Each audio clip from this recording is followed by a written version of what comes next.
First, right-click the Start button, then select Run.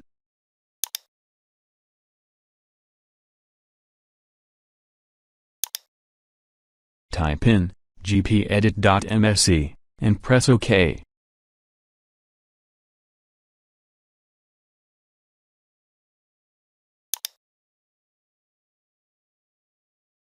Under Local Computer Policy, select Administrative Templates.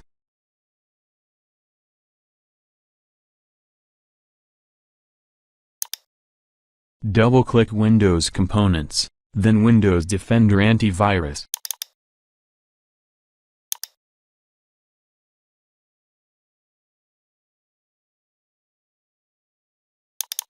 Click Turn off Windows Defender Antivirus.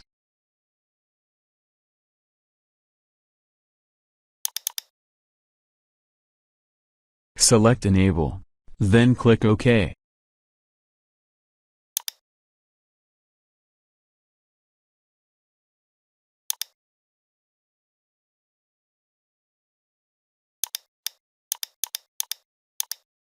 As you can see, it cannot be re-enabled.